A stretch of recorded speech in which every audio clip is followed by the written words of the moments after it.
The kingdom of Eldoria had always been a land of prosperity, where golden fields stretched beyond the horizon, and the castle stood tall as a beacon of hope.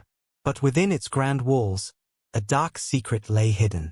Princess Evelyne, the only daughter of King Aldrich and Queen Serafina, had a peculiar trait that puzzled the entire kingdom. She could never stay awake for long. From the moment she was born, Evelyne had an unnatural fondness for sleep.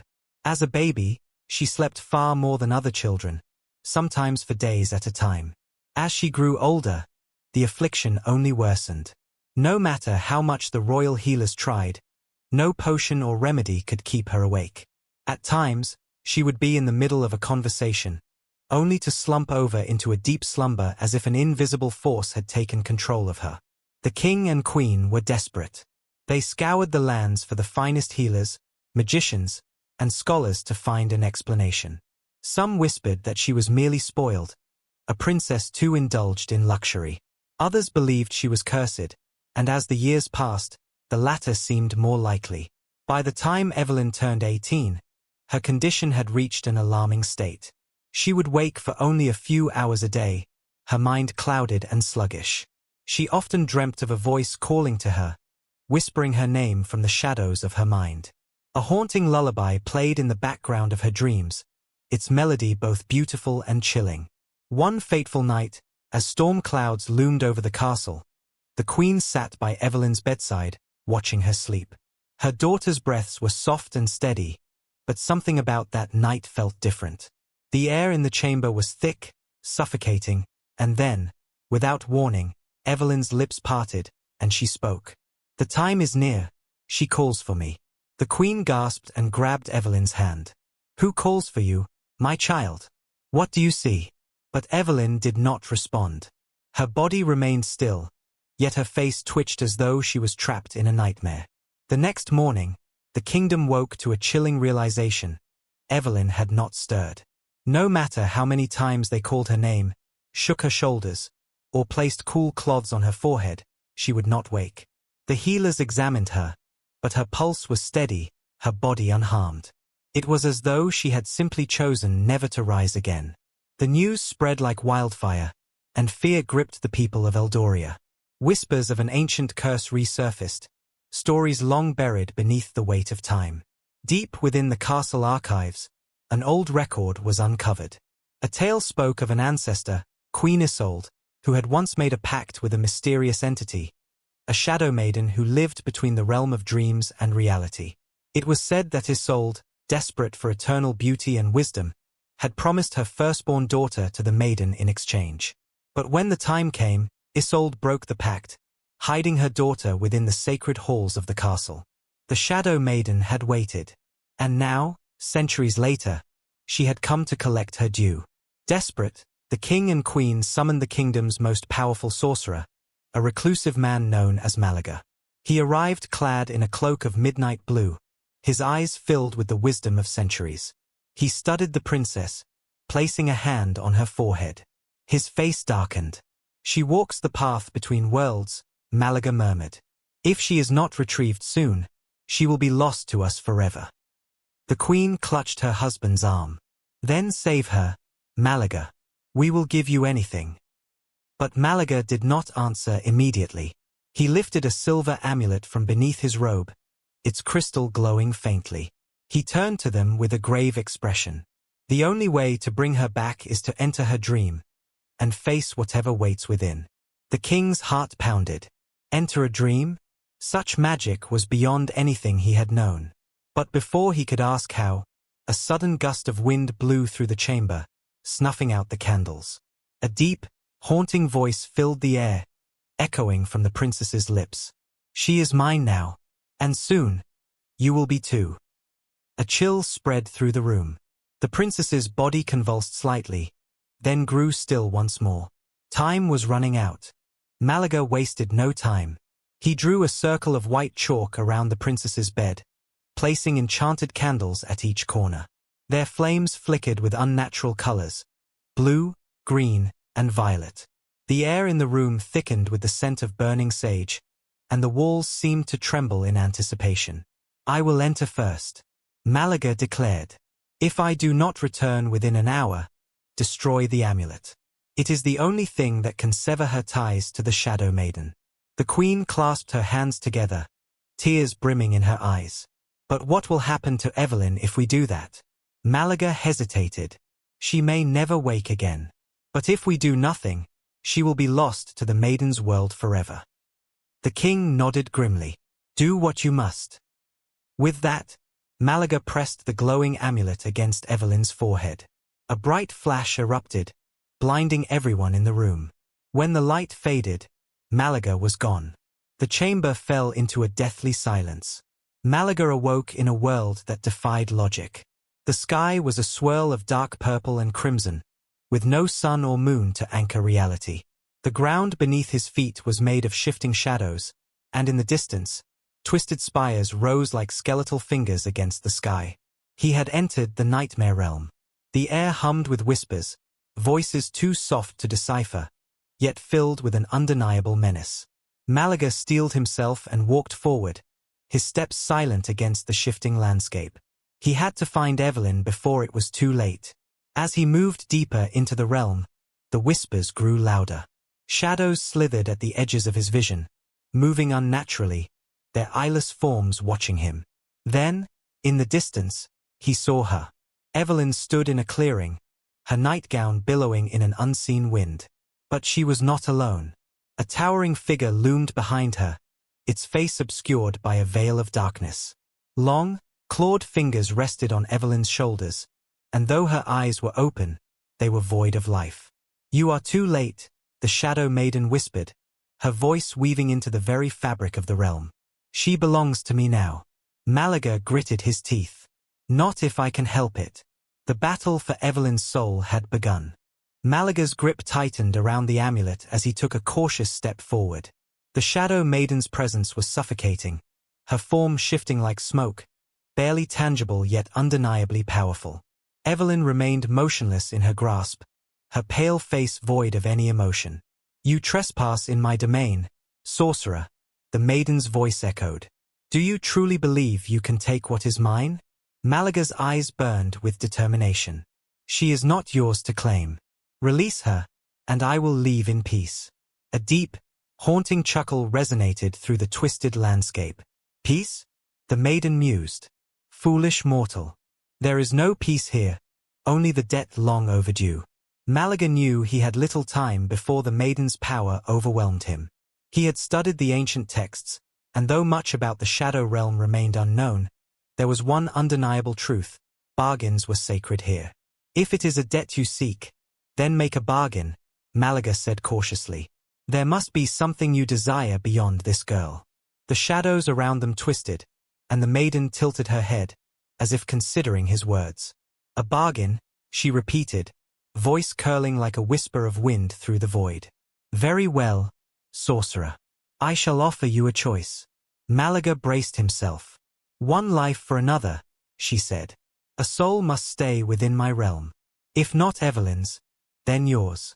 The air grew heavy. Malagar's mind raced. If he agreed, there was no guarantee that he would have the strength to return. The Shadow Maiden's domain was designed to trap and consume. And yet, if he refused, Evelyne would be lost forever. Do you hesitate? The maiden taunted. A noble sorcerer willing to sacrifice himself for a princess? How poetic. Malagar forced himself to remain calm. That is not a fair bargain, he countered. You ask for too much. The maiden's dark form flickered, her laughter cold and hollow. Very well, then. I shall grant you a different path. The ground beneath them shuddered, and before Malagar's eyes, 3 doors materialized, standing impossibly in the shifting void. Each door was distinct. One was made of white marble, glowing faintly. The second was black as night, absorbing the light around it. And the third pulsed with a deep red hue, as if alive. You may choose one, the Shadow Maiden said. Behind one door lies Evelyne's freedom. Behind another, your own demise. And the third? Her voice lowered, teasing. A fate far worse than death. Malagar studied the doors. There had to be a trick. A test of wit and courage. The maiden would not make things simple. Evelyne let out a soft sigh, her lips barely parting as she whispered, "Please, save me." Time was slipping away. Malagar reached for the door of white marble, praying that he had chosen wisely. As his fingers brushed the surface, the world around him twisted violently, and everything went black. Malagar awoke with a gasp. He was no longer in the shadow realm. Instead, he stood in a vast, moonlit garden.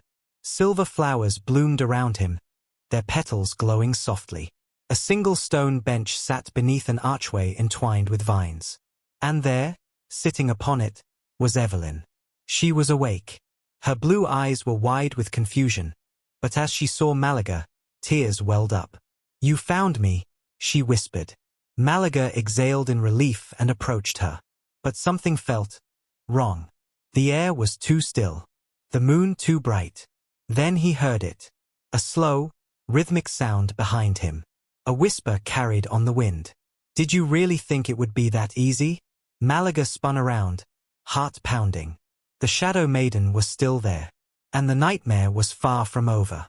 Malagar's pulse thundered in his ears as he took a step back. The Shadow Maiden loomed before him, her form melting into the surrounding darkness, her voice curling through the air like tendrils of smoke. "You have crossed the threshold, sorcerer," she whispered. "But tell me, do you truly believe in what you see?" Malagar's eyes darted to Evelyne. She looked real, her soft, golden hair, the tremble in her breath. But the maiden's words echoed in his mind. He had studied illusions before, and this felt like a carefully spun lie. He extended his hand towards Evelyne. "Princess," he said, voice firm. "What is the name of your childhood nurse?" Evelyne's lips parted. "I don't understand." "Malagar, you saved me." He took another step closer. "Answer me." She blinked. Then, just for a moment, her pupils dilated unnaturally. A flicker of hesitation. And that was all Malagar needed. He yanked the amulet from his pocket and thrust it forward. A brilliant blue light erupted, dispelling the illusion with a shriek. The garden melted away, replaced by endless black void. Evelyne's form crumbled into mist, revealing the true captive, Evelyne, suspended in midair, her body bound in chains of darkness. The Shadow Maiden let out a low, irritated growl. "Clever, sorcerer," she hissed. "But you still do not understand." Malagar wasted no time. He began the incantation, the ancient words rolling off his tongue as the amulet pulsed in his grip. The chains around Evelyne flickered, loosening as the magic countered the maiden's hold. The Shadow Maiden's form convulsed, her fingers curling into claws. "You think you can steal from me?" she spat. "No one leaves my domain unscathed." The void around them rippled. Suddenly, from the darkness, twisted figures began emerging, hollow-eyed spirits, their mouths stretched in silent screams. They moved with unsettling jerks, closing in on Malagar from all sides. He gritted his teeth. The spell was working, but not fast enough. "Hold on, princess," he muttered, increasing the pace of the chant. The spirits lunged. Malagar barely managed to raise a protective barrier in time, but each strike against it sent tremors through his body. Sweat beaded on his forehead. The amulet flickered. He needed more power. Evelyne stirred, her voice barely audible. "Malagar!" She was waking. The Shadow Maiden shrieked in fury. The entire realm quaked, and Malagar felt the fabric of reality beginning to tear apart. One final word of the incantation. A blinding light exploded outward. And then, silence. When Malagar opened his eyes, he was standing in a grand chamber. Tall windows let in the golden glow of dawn. Evelyne was in his arms, breathing, alive. The curse had been broken. Or so he thought. Because from the corner of the room, a shadow moved. And a familiar voice whispered, "Did you really think it would be that easy?" Malagar's breath hitched as the whisper curled through the air, seeping into his bones like ice. He turned slowly, his grip tightening around the amulet, though he already knew what he would see. The Shadow Maiden stood at the far end of the chamber, her form shifting and flickering as though barely clinging to this world. Her smile was slow, knowing. "You played well, sorcerer," she murmured. "But do you truly believe you've won?" Evelyne stirred in his arms, her lashes fluttering. She looked up at Malagar, confusion clouding her gaze. Where are we? Malagar kept his eyes locked on the Shadow Maiden. We broke your hold. She is free. The maiden tilted her head. Free? A low chuckle slithered from her lips. Ah, but that is the tragedy of your kind, always mistaking escape for freedom. Did you never wonder why she slept so deeply? Why she could not awaken even as her kingdom crumbled? Malagar stiffened. The realization gnawed at the edges of his mind, a terrible suspicion forming. He turned to Evelyne. Princess, do you feel whole? She frowned, trying to move, but the moment she did, her form flickered, just like the illusions before. No. Malagar's heart pounded as he realized the truth. Evelyne's body had been freed, but her soul was still trapped. No, Evelyne's voice was soft, full of growing dread. I feel strange. Malagar, what's happening? The Shadow Maiden's smile widened. She is here, yet not. Awake, yet still asleep. You shattered my bindings, sorcerer, but the curse was woven into her very being. Unless you are willing to finish what you started. Malagar's fingers dug into his palms. What do you want? The room darkened, and the maiden's form stretched, looming over them. A trade, she said. A simple one. Malagar already knew the answer, but he asked anyway. My soul for hers. The maiden nodded. Evelyne clutched Malagar's hand. No, you can't. You saved me, there must be another way. Malagar looked at her, his mind racing. Could he outsmart the maiden one last time? Could he find a loophole, a hidden thread in the fabric of her magic? Then he realized. This was the last test. The Shadow Maiden was bound by rules, by the nature of her realm. And there was always a third path. The stories of old whispered of it, the accounts of those who had cheated death itself. A sacrifice of choice. Malagar straightened. Very well, he said. I accept. Evelyne gasped. Malagar. But, he continued, I do not offer my soul. I offer yours. The Shadow Maiden faltered. What? Malagar lifted the amulet, its glow piercing the darkness. You are bound to this realm, but it is not of your own making. You are a prisoner just as much as Evelyne was. What I offer you is true escape. Take form, take life, and leave this place behind. A silence fell, heavy and unyielding. The maiden's shadowed eyes flickered with something unreadable. For the first time, uncertainty crossed her face. You offer me freedom? Freedom in exchange for hers, Malagar confirmed. A soul must leave this place. If not hers, then yours. The void around them trembled. The Shadow Maiden let out a breath, long and shuddering. Then, slowly, impossibly, she stepped forward. Her dark form began to change, wisps of smoke curling away, revealing a woman of pale skin and raven-black hair. Her eyes, no longer pools of endless void, gleamed like silver under the moonlight. She turned her gaze to Evelyne, then back to Malagar. You are a clever one, sorcerer, she whispered. Perhaps the cleverest to ever stand before me. The chamber shuddered. The curse, the weight of centuries of entrapment, was shifting. I accept. A blinding light engulfed them. When Malagar opened his eyes, he was standing in Evelyne's palace. The scent of roses and morning dew filled the air. Birds chirped outside the window. The dawn was breaking. And beside him, Evelyne stood. Awake. Alive. Whole. Tears welled in her eyes as she threw her arms around Malagar. You did it, she whispered. You truly did it. He exhaled, exhausted but relieved. We did it. But as he looked beyond the window, at the horizon where the morning light touched the edge of the land, he thought of the Shadow Maiden. Somewhere, she was free. And perhaps, that was the only way the curse could ever truly be broken.